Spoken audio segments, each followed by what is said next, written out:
గొప్ప విజయం సాధించాం అనేటువంటి మాదిరిగా వాళ్ళు పత్రికల్లో మాట్లాడుతూ ఉన్నారు. వైఎస్ఆర్సీపీ ఖాళీ అయిపోతూ ఉంది, అందరూ కూడా వైఎస్ఆర్సీపీలో రావాల్సిందిగా మేము కోరుతా ఉన్నాం అని చెప్పేసి వాళ్ళు మాట్లాడుతూ ఉన్నారు. ఈ రాష్ట్రంలో 2014లో జరిగినటువంటి ఎన్నికలలో వైఎస్ఆర్ కాంగ్రెస్ పార్టీకి 63 మంది శాసనసభ్యులు ఆ రోజు గెలిస్తే ఫ్యాన్ గుర్తుపై జగన్మోహన్ రెడ్డి గారి పార్టీపై 23 మంది శాసనసభ్యుల్ని చంద్రబాబు నాయుడు గారు కొనుగోలు చేసి వాళ్ళకి మంత్రి పదవులు ఇచ్చి వైఎస్ఆర్ కాంగ్రెస్ పార్టీని నిర్వీర్యం చేయాలి అని చెప్పేసి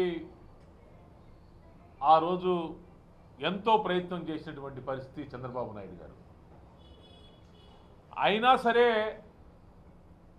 2019 ఎన్నికల్లో జగన్మోహన్ రెడ్డి గారికి 151 స్థానాలు ఇచ్చారనేటువంటి మాట ఒక్కసారి తెలుగుదేశం పార్టీ నాయకులు ఒకసారి గుర్తు తెచ్చుకోవాలని చెప్పేసి కూడా నేను ఈ సందర్భంగా పత్రికల ద్వారా వారికి తెలియజేస్తా ఉన్నా. ఎందుకంటే కక్కిన కూటు కోసం ఆశపడి, మేము వదిలిపెట్టినటువంటి కూడు కోసం ఆశపడి ఈరోజు మీరిచ్చినటువంటి డబ్బులతో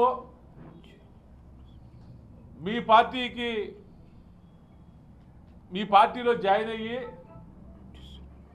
ఈరోజు వాళ్ళు తెలుగుదేశం పార్టీ అభ్యర్థుల్ని గెలిపించారు అంటే వాళ్ళకి ఎంత మాత్రం నైతిక విలువలు ఉన్నాయో ఒకసారి మీరు అందరూ కూడా అర్థం చేసుకోవాలని చెప్పేసి కూడా నేను కూటమి నాయకుల్ని నేను కోరుతా ఉన్నా. ఏదో స్టాండింగ్ కమిటీలో వైఎస్ఆర్ కాంగ్రెస్ పార్టీ ఓడిపోయింది, మేమందరంగా దిగులుగా కూర్చున్నాం అని చెప్పేసి మీరు అనుకుంటే మాత్రం పొరపాటు. మేము ఎట్టి పరిస్థితుల్లో కూడా మేము అధికారంలో లేకపోయినా,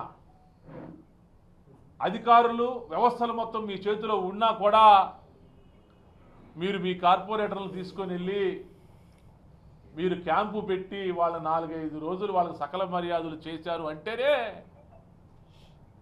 నైతికంగా మేము ఆ రోజే విజయం సాధించినటువంటి మాట. ఇది వాస్తవం కాదా ఒకసారి మీరు ఆత్మపరిశీలన చేసుకొని చెప్పి అడుగుతా ఉన్నా. ఈరోజు అధికారులు మీ చేతిలో ఉన్నారు, అన్ని అధికారులు, వ్యవస్థలు మీ చేతిలో ఉన్నాయి. పోలీసులు అన్ని చోట్ల కూడా ప్రజాప్రతినిధుల్ని అరెస్టులు చేయటం, నిర్బంధించటం, కిడ్నాపులు చేయటం, వాళ్ళ మీద కేసులు పెట్టాలని ప్రయత్నం చేయటం, చిట్ట చివరికి డబ్బులు ఇచ్చేటువంటి కార్యక్రమం చేయటం, ఇన్ని రకాలుగా మీరు వాళ్ళని తీసుకెళ్ళిపోతా ఉన్నటువంటి పరిస్థితి జరుగుతూ ఉంది.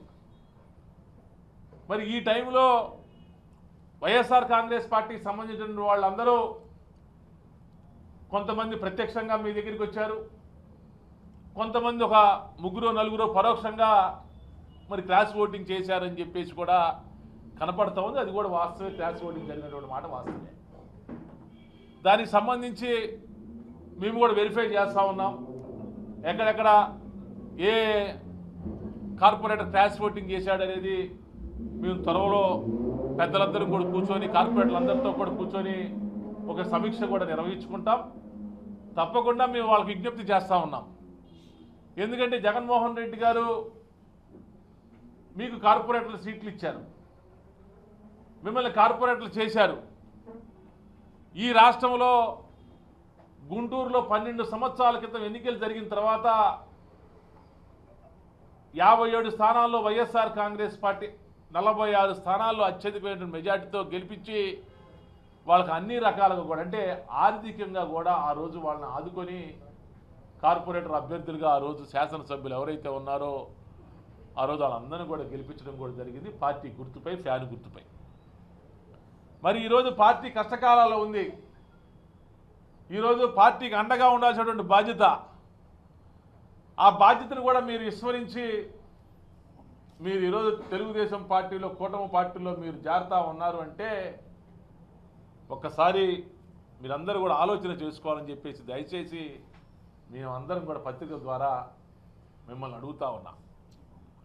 ఎందుకంటే రాజకీయాల్లో గెలుపు ఓటములు సహజం, కానీ ప్రజలు తప్పకుండా రాబో కాలంలో జగన్మోహన్ రెడ్డి గారిని ఆశీర్వదించబోతా ఉన్నారు. జగన్మోహన్ రెడ్డి గారిని మనం ఎందుకు ముఖ్యమంత్రి చేసుకోలేకపోయాం, ఈ 2024 జరిగినటువంటి సాధారణ ఎన్నికల్లో అనేటువంటి బాధ ఆల్రెడీ 8 నెలలు తిరక్కముందానే ఆల్రెడీ కనపడతా ఉంది. ఎప్పుడు ఎన్నికలు పెట్టినా సరే, అంటే ఎన్నికలు 4 సంవత్సరాలు ఉండవచ్చు, ఎన్నికల నియమావళి ప్రకారం ఎన్నికలు జరగవచ్చు, కానీ ప్రజాక్షేత్రంలో ఎప్పుడు ఎన్నికలు పెట్టినా కూడా వైఎస్ఆర్ కాంగ్రెస్ పార్టీ తిరిగి తప్పకుండా అధికారంలో రాబోతా ఉంది. అధికారంలో ఆ రోజు వస్తుంది. తప్పకుండా వెళ్ళినటువంటి ఎవరైతే కార్పొరేటర్లు ఉన్నారో ఆ రోజు మీరు బాధపడేటువంటి సందర్భం తప్పకుండా వస్తుందని చెప్పేసి కూడా ఈ పత్రికల ద్వారా తెలియజేసుకుంటూ, ఇంకోటి అన్నారు రామాంజలి గారు, రాత్రి నేను మీడియా ప్రతినిధులు నాకు కొంతమంది పంపించారు, మేయర్కి డిప్యూటీ మేయర్కి ఇంకా 47 రోజుల సమయం ఉంది అని చెప్పేసి ఆయన అన్నాడు. మీరు రాత్రంతా నిద్రపోకుండా ఆలోచన చేయండి, మీరు మా పార్టీలో ఒక రాండి అని చెప్పేసి ఆయన ఏదో అన్నాడు. ఆ క్లిప్పింగ్ ఏదో కట్ అయింది, నేను కూడా పూర్తిగా చూడాల, అంటే ఫుల్గా పంపించాల నాకు. నేను ఒకటి అడుగుతున్నా రామాంజలి గారిని, ఆయన జిల్లా కలెక్టర్గా చేశాడు, వ్యక్తిగతంగా మీరంటే మాకు గతంలో పరిచయం ఉంది, మీరంటే గౌరవం, కానీ చట్టాలు మీకు తెలుసు కదా, చట్టాలు ఏ విధంగా ఉంటాయో మీకు మాకన్నా మీకు కూడా పూర్తిగా తెలుసు. మేము రాత్రిపూట పనుకొని ఆలోచించినా లేదా పగలపూట పనుకోకుండా ఆలోచించినా కూడా మేము చివరి వరకు వైఎస్ఆర్ కాంగ్రెస్ పార్టీలో కొనసాగుతాం, జగన్మోహన్ రెడ్డి గారి పక్షానే ఉంటాం, వైఎస్ఆర్ కాంగ్రెస్ పార్టీ జెండా భుజాన పెట్టుకొని మేము తిరుగుతామని తప్పితే పదవుల కోసం కక్కుర్తిపడి మేము ఆలోచన చేసేటువంటి ఆలోచన మా బుర్రలోకి ఎట్టి పరిస్థితుల్లో రాదు. రామాంజలి గారు, మీరు అభివృద్ధి చేయడానికి మేము ఆల్రెడీ చెప్పాం, గతంలో చెప్పాం, ఇప్పుడు చెబుతాం, ఎప్పుడు చెబుతాం, అభివృద్ధికి మేము ఎప్పుడు కూడా మీకు వ్యతిరేకం కాదు, కానే కాదు అని చెప్పేసి. మేము ఏ విషయంలో అభివృద్ధి చేయలేదో ఒక్కసారి మీరు చెప్పండి. మేము 5 సంవత్సరాల కాలంలో, ఇది 2019 నుంచి 2024 వైఎస్ఆర్ కాంగ్రెస్ పార్టీ రాష్ట్రంలో అధికారంలో ఉన్న 5 సంవత్సరాల కాలంలో ఈ గుంటూరు నగరపాలక సంస్థ 4 సంవత్సరాల పీరియడ్లో మేము ఎన్ని అభివృద్ధి కార్యక్రమాలు చేశామో, ఎన్ని కోట్లు నిధులు ఇచ్చామో, ఏ వార్డుకి ఎన్ని అభివృద్ధి కార్యక్రమాలు చేశామో ఒక్కసారి మీ కార్పొరేటర్ ద్వారా, లేకపోతే ఇప్పుడు మీ దగ్గర నుంచి మా దగ్గర నుంచి మీ దగ్గరికి తీసుకుపోయినటువంటి కార్పొరేటర్ల ద్వారా తెలుసుకోవడంతో పాటు కార్పొరేషన్లో అధికారుల ద్వారా మీరు తెలుసుకోండి, ఏ వార్డులో ఎన్ని కోట్లు ఇచ్చామో, ఎన్ని అభివృద్ధి కార్యక్రమాలు చేసామో తెలుసుకోండి. అంతే చెప్పి దయచేసి మీరు తెలుసుకోకుండా మీరు ఈ విధంగా మాట్లాడటం అనేది మంచి పద్ధతి కాదు రామాంజలి గారు అని చెప్పేసి కూడా ఈ పత్రికల ద్వారా ఆయన విజ్ఞప్తి చేస్తూ ఉన్నాను. మున్సిపాలిటీల్లోనూ చైర్మన్లు, వైస్ చైర్మన్లు, డిప్యూటీ మేయర్లు, స్టాండింగ్ కమిటీ ఎన్నికలు మొన్న 3వ తారీఖు నిర్వహించడం జరిగింది. దానిలో భాగంగానే గుంటూరులో స్టాండింగ్ కమిటీ ఎన్నికలు 3వ తారీఖున, అంటే నిన్నగాక మొన్న నిర్వహించడం జరిగింది. దానిలో 6 స్టాండింగ్ కమిటీస్కి 6గురు కూడా తెలుగుదేశం పార్టీ గెలిచారు. ఇక్కడ ఒక చిన్న విషయాన్ని నేను మీకు ప్రస్తావన చేయాలి. ఈ కార్పొరేషన్లో 57 కార్పొరేటర్లు ఉన్నారు. దానిలో మా వైసీపీ నుంచి గెలిచినటువంటి ఒక కార్పొరేటర్ మరణించారు. అంటే 56 కార్పొరేటర్లు. వాళ్ళు గెలిచింది కూటమి 2 కలిపి 11 సీట్లు, మిగతావన్నీ మావే. అబ్సల్యూట్ మెజారిటీతో మేయరు, డిప్యూటీ మేయరు ఇద్దరు ఎన్నుకోవడం జరిగింది. తర్వాత జరిగినటువంటి పరిణామ క్రమాలలో ఒక డిప్యూటీ మేయర్ పార్టీ మారారు. ఎన్నికలకు ముందే కొంతమంది కార్పొరేటర్లు వెళ్ళిపోయారు. ఈ స్టాండింగ్ కమిటీ ఎన్నికలు ప్రకటన సమయానికి మేము 56లో 33 ఉన్నాం. అంటే వాళ్ళ అధికారం వచ్చిన తర్వాత కూడా మా పక్షాన నిలబడిన వారు 33 మంది, ఒక ఇండిపెండెంటు, 32 మంది ఫ్యాను గుర్తు మీద గెలిచిన వారు. ఆ దశలో నోటిఫికేషన్ వచ్చింది, నామినేషన్లు వేశాం. ఇక బెదిరింపుల పర్వం, కొనుగోలు పర్వం, డబ్బులు ఇస్తామని ఫోన్లు చేయటం చేశారు. కొంతమందికి డైరెక్ట్గానే డబ్బులు ఇచ్చి వారి మెడల్లో కండవాలు వేశారు. మీకు తెలుసు, బహిరంగంగానే ఎంపీ గారు వెళ్ళి కండవ వేశారు, ఎమ్మెల్యేలు ఇళ్ళకెళ్ళి వాళ్ళని బతినాడుకుని కండువాలు వేశారు, వాళ్ళకు ప్రలోభాలు పెట్టారు. అయినా వాళ్ళు పోగా కూడా మాకు 28 మంది ఉన్నారు. ఇటు 28 మంది, అటు 28 మంది. మేము ఈ 28 మందిని కాపాడుకోవడం కోసం క్యాంప్ పెట్టాం, వాళ్ళు కూడా క్యాంప్ పెట్టారు. అప్పుడే తేలిపోయింది వాళ్ళు డబ్బులు ఇచ్చి కొనాలనే ప్రయత్నం చేస్తున్నారని. సరే, 28 లాటరీ అవుతుందేమోనని మేము అనుకున్నాం. మా అమ్మటే వచ్చారు, మా కండువాలే వేసుకున్నారు, మా పార్టీ తరపునే గెలిచిన వారు 4 క్రాస్ ఓట్ చేశారు. ఇది మమ్మల్ని చాలా బాధించినటువంటి అంశంని మనం చేస్తున్నాం. మమ్మల్నే కాదు, నిజమైన వైఎస్ఆర్ కాంగ్రెస్ పార్టీ కార్యకర్తలందరూ కూడా ఈ విషయాన్ని బాధపడాలని మనం చేస్తున్నాం.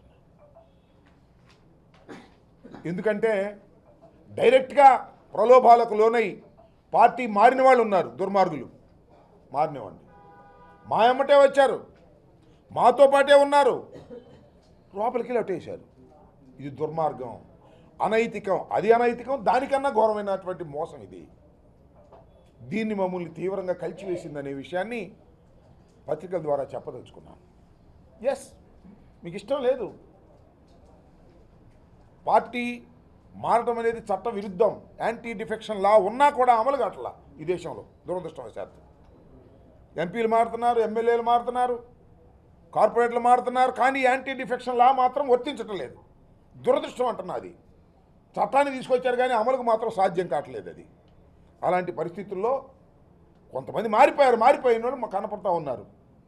మారకోకుండా మాతోనే ఉండి మమ్మల్ని మోసం చేసిన వారిని చూసినప్పుడు మరింతగా రాజకీయాల్లో బాధ కలుగుతుందని ఈ సందర్భంగా మనం చేస్తాం. శభాష్, వెళ్ళిపోతే వెళ్ళిపోండి, ఇప్పుడైనా మాకేం అభ్యంతరం లేదు.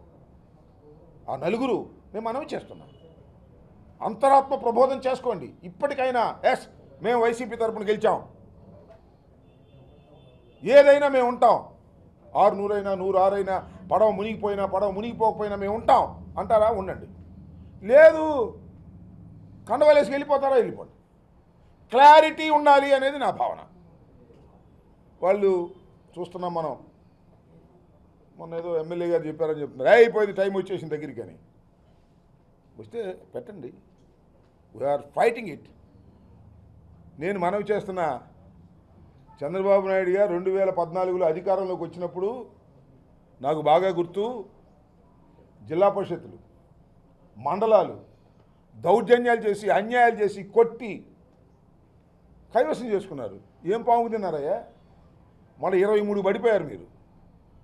ఇవాళ 5 సంవత్సరాలకు గాను గెలిచినటువంటి మేయర్ని మీరు దించాలనుకుంటే అవిశ్వాస తీర్మానం పెట్టొచ్చో కానీ, మేయర్ కౌన్సిలర్గా, కార్పొరేటర్గా ఎన్నిసార్లు గెలిచామే? 3 సార్లు గెలిచినటువంటి వ్యక్తి, దాన్ని తీయగలరా మీరు? నేను మనవి చేస్తున్నా, ఏం పావుకు తింటారంటున్నా. వీటన్నిటికీ కూడా లెక్కల గట్టి మూల్యం చెల్లించాల్సిన పరిస్థితి ఒకరోజు వస్తుంది, గుర్తుపెట్టుకోండి. మీ కేవలం 11 సీట్లు గెలుచుకున్నటువంటి కూటమి ఇవాళ గుంటూరు మేయర్ని, డిప్యూటీ మేయర్ని, కార్పొరేటర్ని వశం చేసుకొని మింగాలనే రాక్షసత్వాన్ని ప్రజలు గమనించాలని ఈ సందర్భంగా మనవి చేస్తాం. ఇంకా చిత్రం, తిరుపతిలో వాళ్ళు గెలిచింది ఒకటే, 49 కార్పొరేటర్లు అయితే ఒకే ఒక కార్పొరేటర్ గెలిచాడు తిరుపతిలో. ఇవాళ మొత్తం వాళ్ళే కైవసం చేసుకుంటాం అంటున్నారు. కిడ్నాపులు చేశారు, కొట్టారు, దౌర్జన్యానికి పాల్పడ్డారు, డబ్బులు పంచారు. ఇన్ని ఘోర అంటే ఏంటి? అధికారం, మదం. అధికారం, మదం ఉంది. మేము ఏ స్థానిక సంస్థని బ్రతకనివ్వము. గెలిచిన వాళ్ళందరినీ కూడా వైసీపీ అంటే దించేస్తాం, లేదు మా పార్టీలోకి వస్తే రక్షిస్తాం. ఇదే కదా నేను మనవి చేస్తున్నా. మా డిప్యూటీ మేయర్, మా మేయర్ మీరు ఎన్ని ప్రలోభాలు పెట్టినా లొంగేటటువంటి వ్యక్తులు కాదు. మీకున్న మార్గం ఏంటి? ఇంకా అవిశ్వాస తీర్మానం పెట్టడానికి పెట్టండి, చూస్తాం. మనవి చేస్తున్నాం, ప్రజలు గమనిస్తున్నారని మనవి చేస్తున్నా. ప్రలోభాలు పెట్టి ఏదో ఒక విధంగా దించాలని మీరు చేసేటటువంటి ప్రయత్నాలను ఎదుర్కోవడానికి వైఎస్ఆర్ కాంగ్రెస్ పార్టీ సిద్ధంగా ఉందని కూడా మనవి చేస్తున్నా. We don't care that. అయితే మేము బాధపడుతున్నట్టు ఏంటంటే మాలో ఉండి మమ్మల్ని మోసం చేసే వాళ్ళ గురించి బాధపడుతున్నాం. అది పోతే పోయారు, కండవాలు వేసుకుని పోయారు, డబ్బులు తీసుకుని పోయారు, నాకు తెలుసు ఎవరెవరు పోయారు, అంతా లిస్ట్ ఉంది. ఈ నలుగురు మాతో పాటు వచ్చి అటు ఓటేశారు కదా, అది కూడా మేయర్ గారికి తెలిసిపోద్ది సిస్టంల ప్రకారం. అవన్నీ అంతర్గతమైన విషయాలు, వాటి మీద సమీక్షించుకుంటాం అందరం కూర్చొని. ఇఫ్ నెసరీ యాక్షన్ తీసుకుంటాం, ముందుకు వెళ్తాం, భయపడే ప్రశ్న లేదు. ఇది మీ అందరి ద్వారా గుంటూరు ముఖ్యంగా ప్రజానీకానికి ఇంత దారుణంగా జరుగుతున్నటువంటి అంశాలను, పశువులు కొన్నట్టుగా కొంటున్నటువంటి అంశాలను ప్రజల హృదయాల్లోకి చేరాలని, ఇలా మోసాలు జరుగుతున్నాయనే విషయాన్ని చెప్పాలని చంద్రబాబు నాయుడు గారు శ్రీరంగ నీతులు చెబుతున్నాడు. ఎవడన్నా పార్టీ మారితే మాత్రం రాజీనామా చేసి రావాల్సిందే అంటాడు తాడేపల్లిలో. ఇక్కడేమో వీళ్ళు కొనేస్తారు, రాజీనామా లేదు, ఏమీ లేదు. చూశారుగా చంద్రబాబు నాయుడు పరిస్థితి ఎట్లా ఉంటుందో. బెల్ట్ షాపు ఉంటే బెల్ట్ తెస్తా అంట, బెల్ట్ షాపు లేనిది ఎక్కడ. అన్ని దొంగ మాటలు, దొంగ వ్యవహారాలు, చీటింగ్ వ్యవహారాలు చేస్తున్నటువంటి ప్రభుత్వం ఇది, కూటమి ప్రభుత్వం ఇది. ఇన్ని అన్యాయాలు జరుగుతుంటే నాకు అర్థం కాల. తిరుపతిలో ఎవరండి? జనసేన కదా గెలిచింది. తిరుపతిలో ఇన్ని దౌర్జన్యాలు జరుగుతున్నాయి కదా. 49లో 48 సీట్లు గెలుచుకున్నటువంటి వైఎస్ఆర్ కాంగ్రెస్ పార్టీనేమో పక్కకు పోయింది. ఒక్క సీటు గెలుచుకున్న వాళ్ళేమో డిప్యూటీ మేయర్ ఎన్నికలో గెలిచారు. ఇది ప్రజాస్వామ్యమా? ఏమండి, ఆ తిరుపతిలో గెలిచినటువంటి జనసేన అడుగుతా ఉన్నా, ఆ జనసేన పార్టీ అధ్యక్షుడు డిప్యూటీ సీఎం గారిని అడుగుతా ఉన్నా, అయ్యా పవన్ కళ్యాణ్ గారు ఇంత ఘోరం జరుగుతుంటే మాట్లాడవే, సైలెంట్ మోడ్లో ఉన్నావే, మాట్లాడలా. ఇంత అన్యాయం, ఇంత ఘోరం జరుగుతూ ఉంటే is in silent mode. Pawan Kalyan గారు నోరు విప్పరు. నోరు విప్పితే తప్పని చెప్పాలి, తప్పని చెప్పే ధైర్యం లేదు. చంద్రబాబు నాయుడు గారు చేస్తున్నటువంటి ఈ అకృత్యాలను ధైర్యంగా ఎదుర్కొని ఇది తప్పు అని ఖండించే శక్తిహీనుడు పవన్ కళ్యాణ్ గారు. తిరుపతిలో నీ శాసనసభ్యుడు గెలుచుకున్నటువంటి నియోజకవర్గంలో ప్రజాస్వామ్యం ఖూనీ అవుతుంటే నోటికి ప్లాస్టర్ వేసి కూర్చున్నావు ఏంటయ్యా? నాకు అర్థం కాలేదు. వారిని దుంపదేగా నేను 10 సంవత్సరాల నుంచి చూస్తున్నా, ఎంత ఊగిపోయేవాడు. ప్రజాస్వామ్యం అన్యాయం అయిపోతుంది, అక్రమం అయిపోతుంది, జగన్మోహన్ రెడ్డి గారు అన్యాయం చేస్తున్నాడు, ఇన్ని చెప్పావు కదా. మరి ఇవాళ ఏమైంది? ఇవాళ నీ నియోజకవర్గంలో అంటే జనసేన నియోజకవర్గంలో ఇంత దారుణం జరుగుతుంటే తిరుపతిలో పవిత్రమైన ప్రదేశంలో ఇన్ని దారుణాలు. అరే ఎమ్మెల్సీని కిడ్నాప్ చేశారండి, దుర్మార్గం. 4 కార్పొరేటర్లను ఎత్తుకుపోయి కొట్టి ఓట్లు ఎంచుకున్నారండి తిరుపతిలో. వాళ్ళ తర్వాత వచ్చి కరుణాకర్ రెడ్డి గారి సమక్షంలో చెప్పారు, అయ్యా మమ్మల్ని కొట్టారు, బెదిరించారు, చేతులు ఎత్తకపోతే ఊరుకోమన్నారు, అందుకని భయపడి చేశామంటే ఇది ప్రజాస్వామ్యమా? పవన్ కళ్యాణ్ గారు నేను అడుగుతా ఉన్నా, జనసేన అడుగుతా ఉన్నా. ఈ దుర్మార్గాల్ని ప్రోత్సహిస్తున్నది ఒక్క చంద్రబాబు నాయుడు గారే కాదు, పవన్ కళ్యాణ్ గారు కూడా అనేటువంటి భావన కలుగుతూ ఉన్నటువంటి తరుణం. ఇప్పటికైనా సైలెంట్ మూడ్ నుంచి మారాలి పవన్ కళ్యాణ్ గారు. ఉన్న వాస్తవాలను ప్రజలకు చెప్పవలసినటువంటి బాధ్యత ఒక పార్టీ అధినేతగా, ఉప ముఖ్యమంత్రిగా, తిరుపతి నియోజకవర్గాన్ని జనసేన రిప్రజెంట్ చేస్తున్నందుకు గాను మీరు విప్పవలసినటువంటి అవసరం ఉన్నది. విప్పకపోతే మీ కర్మ, ప్రజలు అర్థం చేసుకుంటారు. ఇతనికి చంద్రబాబుకి ఏం తేడా లేదురా బాబు, ఇతను అంతే దుర్మార్గుడు అనేది. సరే, అది నా ఉద్దేశం కూడా. చంద్రబాబు ఏం చెప్తే అది చేయడానికి సిద్ధపడినటువంటి వ్యక్తే తప్ప మమ్మల్ని అప్పుడప్పుడు అంటూ ఉంటారు జగన్మోహన్ రెడ్డి గారికి వీళ్ళు సపోర్ట్ చేస్తున్నారని. ఆయనేమో చంద్రబాబు ముఖ్యమంత్రి కావాలని ఆయన ప్రయత్నం చేస్తాడు, మేమేమో జగన్మోహన్ రెడ్డి గారు ముఖ్యమంత్రి కావాలని మేము ప్రయత్నం చేస్తాం. ఇది ఉన్నటువంటి పరిస్థితులు. ఈ పరిస్థితులను అర్థం చేసుకోవాలని మేము కార్పొరేషన్ ఇదే కాదు, మీరు చూశారు కదా, మొత్తం టోటల్గా మున్సిపాలిటీలు జరిగితే ఒక్క మున్సిపాలిటీని గెలిచారు వాళ్ళు. తాడిపత్రి మున్సిపాలిటీ ఒక్కటే గెలిచారు, ఏది గెలవలా. మళ్ళీ అవిశ్వాస తీర్మానానికి 4 సంవత్సరాలు టైం ఉంది, అందుకని ఆగారు. 4 సంవత్సరాల తర్వాత నాకు తెలుసు అవిశ్వాస తీర్మానం పెడతారు, ఏ ఒక్కదాన్ని బతకనియరు. మొత్తం వాళ్ళే కైవసం చేసుకోండి, ఫైట్ చేస్తాం. భగవంతుడు ఆశీర్వదిస్తేను, ప్రజలు ఆశీర్వదిస్తేను ఫైట్ చేస్తాం, గెలుచుకునేందుకు ప్రయత్నం చేస్తాం. మీరు డబ్బులు ఇస్తారు, దౌర్జన్యం చేస్తారు,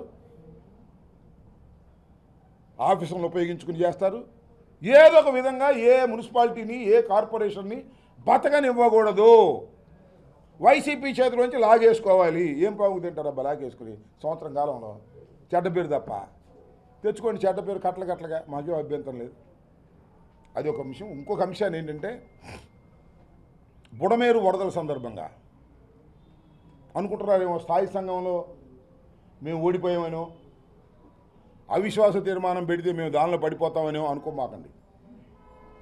9,24,00,00,000 రూపాయలు బుడమేరు వరదల పేరిట ఖర్చు పెట్టామని చెప్పి లెక్కలు రాసి డబ్బులు కాజేశారు. ఎంత కాజేశారో తెలియదు. 9,24,00,000 కాజేశారా, లేక 24 లక్షలు మాత్రమే ఖర్చు పెట్టి 9 కోట్లు కాజేశారా, లేకపోతే దానిలో సగం కాజేశారా? ఇవన్నీ కూడా చట్టపరంగా ఫైట్ చేస్తాం, నిలదీస్తాం. జరిగిన అన్యాయాన్ని, కుంభకోణాన్ని బయటకు తీసుకొచ్చేంతవరకు కూడా ప్రజాస్వామ్య పద్ధతుల్లో పోరాడతాం. మా మీద ఎన్ని మీరు అవిశ్వాస తీర్మానాలు పెట్టినా, ఆ స్థాయి సంఘంలో కొన్నా సరే, ఆ 9,24,00,000 రూపాయలు చేసినటువంటి స్కామ్ని బయట పెట్టేంత వరకు వదిలిపెట్టమని కూడా ఈ సందర్భంగా నేను చెప్పదలుచుకున్నాను. కాబట్టి దేనికైనా వైఎస్ఆర్ కాంగ్రెస్ పార్టీ సిద్ధపడి ఉంది. ఇవాళ 5 సంవత్సరాలు అధికారం చేశాం, తర్వాత ఇవాళ 11 సీట్లకి పరిమితం అయిపోయాం. రాబోయే కాలంలో పార్టీని పటిష్టం చేసుకుంటే ఇవాళ ఏంటి, ఇక్కడ బాక్స్ చూడండి, ఇక్కడ 56 సీట్లలో 45 గెలిస్తే ఇవాళ 23కి పడిపోయాం. అంటే 23 జరిగింది, 24 జరిగింది, పోనీ 24 పడిపోయాం. ఇది నిలబడదా? వాళ్ళ రేటు బట్టి, మా వాళ్ళ నైతిక బట్టి. ఒక్క విషయాన్ని మాత్రం నేను ఐఎమ్ అప్రిషియేటింగ్. ఇంత జరిగినా, ఇన్ని ప్రలోభాలు పెట్టినా, ఇన్ని చేసినా 24 మంది నిలబడ్డారు. వాళ్ళందరికీ పార్టీ రుణపడి ఉందని మనవి చేస్తున్నా. వాళ్ళందరినీ అప్రిషియేట్ చేస్తున్నామని మనవి చేస్తున్నా. ఇన్ని కుట్రలు కుతంత్రాలు జరిగిన 24 మంది కార్పొరేటర్లు మేము వైసీపీనే అని మొన్న నిలబడ్డారు. వాళ్ళందరినీ పేరునా కూడా నేను అభినందిస్తున్నా. పార్టీ వారికి రుణపడి ఉంది. మీరు ఖచ్చితంగా పనిచేశారు. ఆ నలుగురు ఎవరో కూడా రాబోయే కాలం తెలుస్తుంది. ఆ ద్రోహులు ఎవరో కూడా, అది కూడా ప్రజల మధ్యన పెడతామని కూడా ఈ సందర్భంగా నేను చెప్పదలుచుకున్నాను. పార్టీ పరంగా తప్పనిసరిగా విచారణ జరిపి సమీక్ష చేసుకొని జగన్మోహన్ రెడ్డి గారితో మాట్లాడి, మా రీజనల్ కోఆర్డినేటర్తో కూడా మాట్లాడిన తర్వాత డెఫినెట్గా we're going to the take an action on them. వైసీపీకి ఆట మాత్రమే తెలుసు, నాకు వేటాడడం కూడా తెలుసు. దానిలో భాగమే 6 మంది తెలిపారు అనుకోవాలా. పెమ్మసాని చంద్రశేఖర్ ఎవరు వేటాటం తీసిన ఎవరు? పెమ్మసాని చంద్రశేఖర్ వ్యాఖ్యలు చేసిన వ్యాఖ్యలు. ఏమన్నాడు? మీరు వైసీపీకి ఆట మాత్రమే తెలుసు, నాకు వేటాడడం తెలుసు. మాకు ఆట మాత్రమే తెలుసు, ఆయనకి వేటాడడం తెలిసి వేటాడమని వెళ్ళి అక్కడ అడవిలో ఎక్కడన్నా, ఇక్కడ ఎందుకు? ఆ అడవిలో వేటాడమనయ్యా, నాకేం అభ్యంతరం. మాకు ఆట ఆడటం కూడా ఏం తెలియదు. మాకేం తెలుసు ఆట ఆడటం? మాకు ఆట తెలియదు, వేట తెలియదు, ప్రజాసేవ తెలుసు. ఆయనకి ఆట తెలుసు, వేట తెలుసు. వేటాడమను, అడవిలోకి వెళ్ళి ఒక సింహాన్ని వేటాడమను, చూడుకో నక్కనైనా వేటాడమను. మాకేం అభ్యంతరం లేదని వేటాడుకోమని మాకేం అభ్యంతరం లేదు. మాకు ఆటో తెలియదు, వేట తెలియదు. పార్టీలో కష్టపడిన వాళ్ళకి ఆ రోజు ఎలక్షన్లో రెడీమేడ్ వాళ్ళకి ఇవ్వడం వల్ల వీళ్ళందరూ వెళ్ళిపోయారనేది ఒక అభిప్రాయం ఉందా? పరిశీలిద్దాం దాని గురించి కూడా. దాంతోపాటు ఎవరైతే పార్టీ ఫిరాయించారో వారి మీద we're going to the legal action కూడా వెళ్తాము. ఎవరైతే మాకు చాలామంది కండువాలు వేసుకు వెళ్ళారో వాళ్ళ మీద తప్పనిసరిగా we're going to take an action on them. వైసీపీకి సంఖ్యాబలం ఇప్పుడు తక్కువగా ఉంది. ఇప్పుడు అవిశ్వాస తీర్మానం పెట్టిందా వెయిట్ చేస్తారా, లేకపోతే మీ మేయరు డిప్యూటీ మేయరు రాజీనామా చేసి రమ్మను చేస్తాం. అయ్యే ఉండవు, చూస్తాం. అసలు వాళ్ళు అవిశ్వాస తీర్మానం పెట్టినా కూడా వాళ్ళ వల్ల కాదు. చట్టాల ప్రకారం చాలా ఉన్నాయిలే. అవన్నీ అయ్యే పని కాదు. 5 సంవత్సరాలు మేయర్గానే ఉంటాడు రాసుకోండి. 5 సంవత్సరాలు డిప్యూటీ మేయర్గానే ఉంటాడు రాసుకోండి. చట్టాలు అంత తేలిగ్గా కాదు. వాళ్ళ అవిశ్వాస తీర్మానం ఎట్ట పెడతారో చూస్తాం. పెడితే ఎదుర్కొంటాం, దాని వ్యవహారం తేలుస్తాం. అన్నిటికీ సిద్ధమే. అవునండి, చెప్పాము కాపాడుకోలేదని. కాపాడుకోలేమని చెబుతున్నాగా. అప్పుడు కూడా అట్టాగే చెప్పారు, ఇప్పుడు కూడా ఇట్లా చెప్పారు. ఇప్పుడు ఏం చెప్పాలి మేము? వాళ్ళు మమ్మల్ని వేటాడతారు, మేము పారిపోతామని చెప్పాలా? తప్పుకోమని చెప్పాం కదా. తప్పుకునే ప్రశ్న లేదు. అసలు నోటిఫికేషన్ రాని చూస్తాం. అవిశ్వాస తీర్మానం పెట్టే సంఖ్య వాళ్ళకి లేదా ఎన్ని వేరే విషయాలు అవన్నీ వీ విల్ డిస్కస్ లేటర్. వాళ్ళు పెట్టిన తర్వాత మళ్ళీ ప్రెస్ మీట్ ఉంటుంది. Don't worry. మీకు ఒకేసారి చెప్పేస్తే అన్ని రాసేసుకుంటారు, కుదరదు. నిదానంగా చెప్తాం. వాళ్ళు అవిశ్వాస తీర్మానం పెట్టినప్పుడు మాట్లాడతాం. చాలా విషయాలు ఉన్నాయి. మేము దేనికైనా సిద్ధం అన్నాం కదా. ఇంకేంటి? We're ready for anything.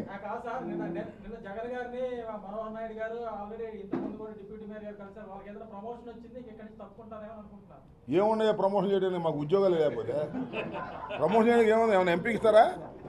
ఏముంది మా దగ్గర ఉద్యోగాలు లేకపోతే ఇంకా ప్రమోషన్ ఏంటి? ఉద్యోగాలు పోతుంటే ఎన్ని ప్రమోషన్? ఏ ప్రమోషన్ అయ్యా?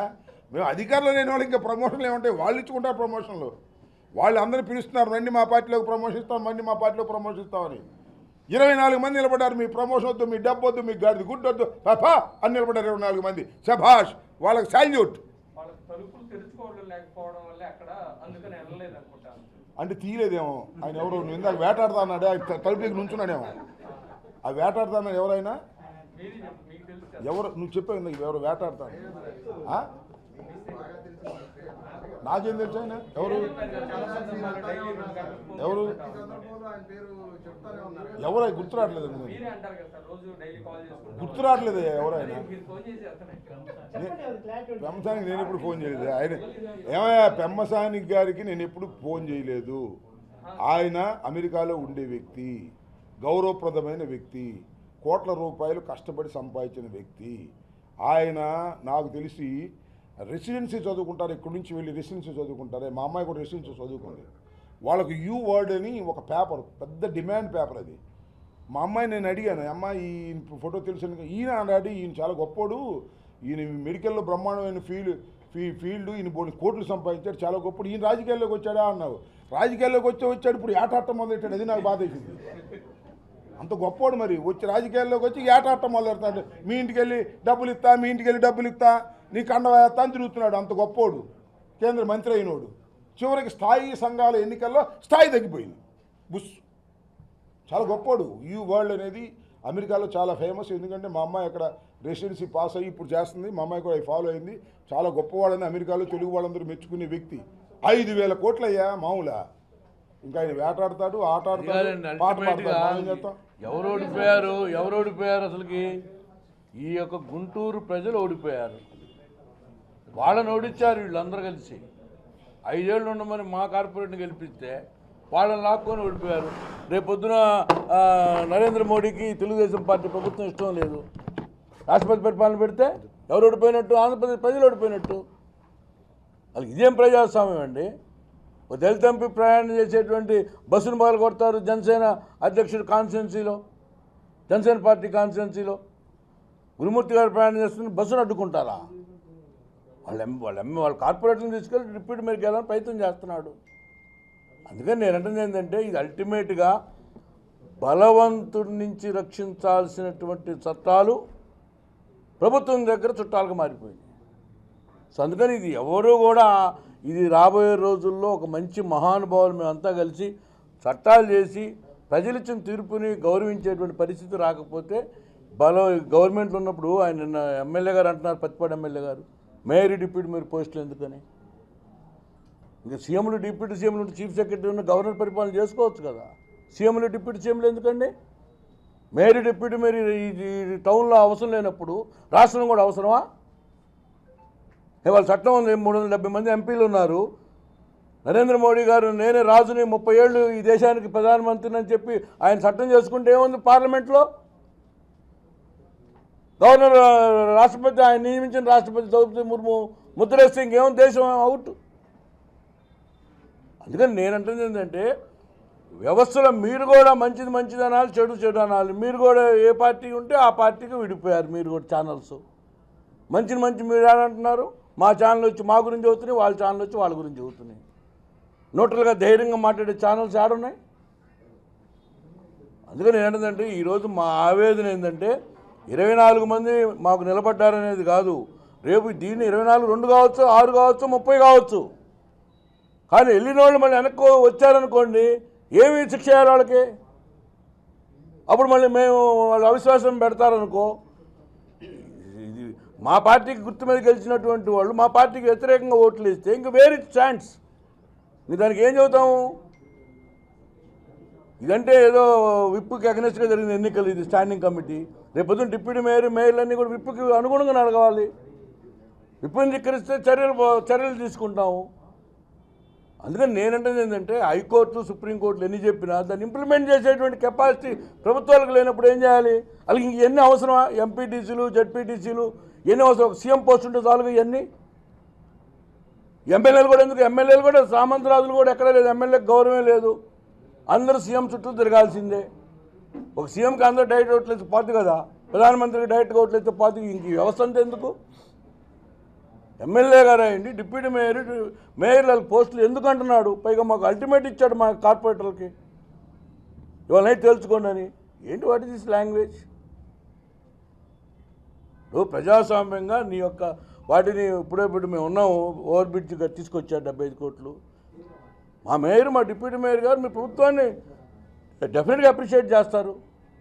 ఆర్ఓబి తీసుకొచ్చారు ఇన్నర్ రింగ్ రోడ్లో, వీళ్ళు అప్రిషియేట్.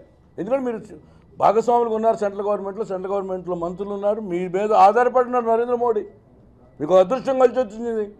పోయినసారి మాకు 23 మంది ఉన్నా కూడా మాకు అదృష్టం కలిసి రాలా, మా మీద నిలబడే ప్రభుత్వం రాకపోయింది. ఇప్పుడు మీరు 16 మంది గెలిచినా కూడా మీ మీద నిలబడే ప్రభుత్వం ఉంది. అందుకని నేనంటే ఏంటంటే, మీరు దాన్ని వినియోగించుకుంటున్నారు. మాకు ప్రజలు అవకాశం ఇచ్చినా కూడా మాకు సెంట్రల్లో మొట్టికాయ వేసి డబ్బులు తీసుకొచ్చే పరిస్థితి మాకు లేకుండా పోయింది.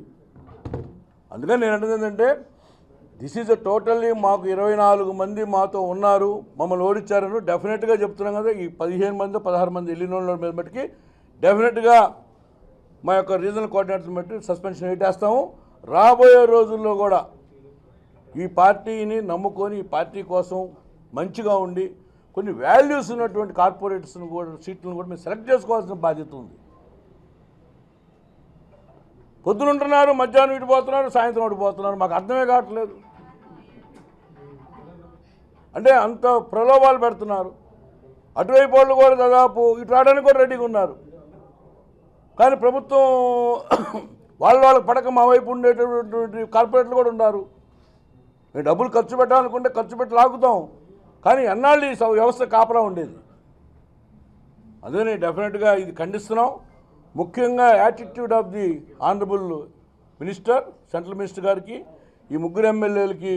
అది ఇదేందో ఒక ఆయన వేట అన్నారు కదా, ఎవరు ఆయన పేరు, పెమ్మసాని చంద్రశేఖర్ గారు. ఇప్పుడు ఇక వ్యవస్థలో ఏముంది, రేపు పొద్దున ఇక గుంటూరు నగరపాలక సంస్థలో ఇప్పుడు మనోహర్ నాయుడు గారు చెప్పారు అంత స్కామ్ జరిగిందని చెప్పి. ఇప్పుడు దాని మీద గవర్నమెంట్ ఆర్డర్ వేసి రేపు పొద్దున ఐఏఎస్ అధికారి నీ అధికారిలా కనపడుతున్నాడు. ఇది గెలుపు కూడా తెలుగుదేశం పార్టీ గెలుపు కాదు, ఇస్ కమిషనర్ గెలుపు. This election has one by the commissioner. అందుకని నేనంటుంది ఏంటంటే, డెఫినెట్గా ఈరోజు మీ అధికారి మీకున్నాడని చెప్పి మాకున్నది, మాకు కీర్తి మా దగ్గర మేము ఉన్నప్పుడు చేసింది. ఏదైనా ఒక అవినీతి మార్పే, ఒక అవినీతి ఉన్న అమ్మాయి పేరున, అమ్మాయి పేరు అంతకుముందు చేసింది మన అనురాధం చేసింది. వాళ్ళ మీద ఏమైనా ఒక చిన్న కమిషన్ల మీద ఏమైనా చిన్న చిన్నవి ఉన్నాయా?